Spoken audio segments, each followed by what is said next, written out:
Now me and my wife and my brother Joe took off my Ford from San Pedro. We hadn't much gas and the tires were low, but the dad blamed Ford could fairly go. Now along about the middle of the night, we were ripping along like nice folks might, when a merker behind, he blinked his lights, he honked his horn, and he flew out of sight. We had twin pipes and Columbia butts. You people may think that I'm in a rut, but to you folks who don't take a jive, that's 2 carburetors and an overdrive. We made grease spots out of many good towns and left the cops' heads spinning round and round. They wouldn't chase, they'd run and hide, but me and that merker stayed side by side.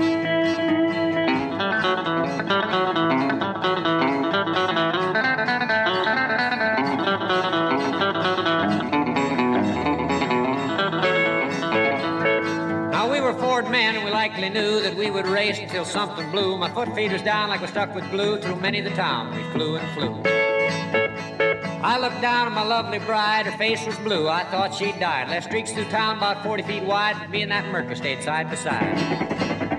My brother was pale, he said he was sick, he said he was just a nervous wreck, but why should I worry, for what the heck? Me and that merker was still neck to neck.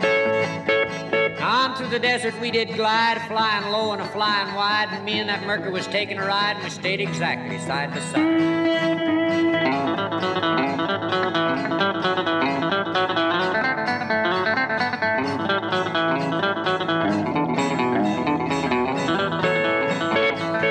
I looked in my mirror and I saw something coming. I thought it was a plane by the way it was running. It was humming along at a terrible pace, and I knew right then it was the end of the race.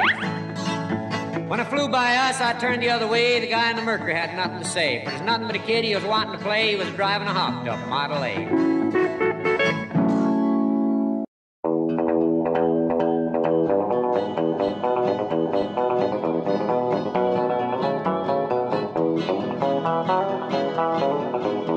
Well, you've heard the story of the hot rod race that fatal day when the Ford and the Mercury went out to play.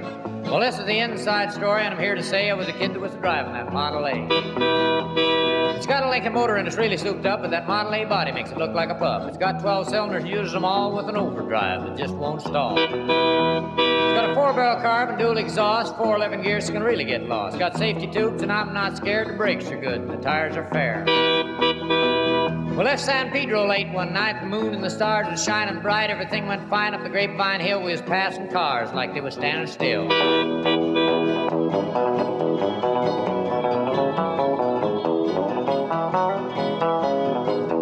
And all of a sudden, like a flick of an eye, a Cadillac sedan had passed us by.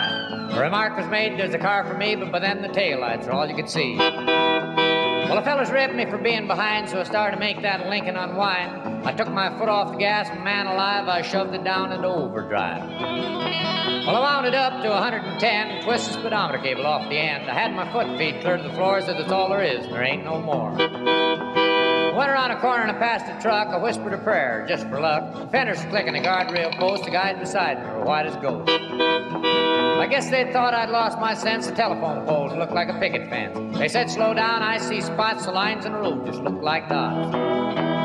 Smoke was rolling out in the back when I started to gain on that Cadillac. I knew I could catch him and hoped I could pass, but when I did, I'd be short on gas.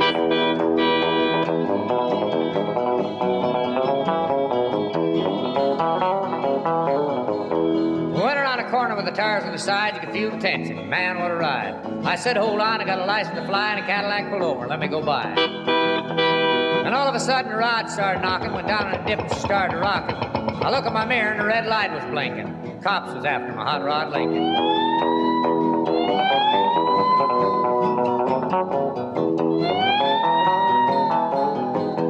Well, they arrested me and put me in jail. I called my pop to go my bail.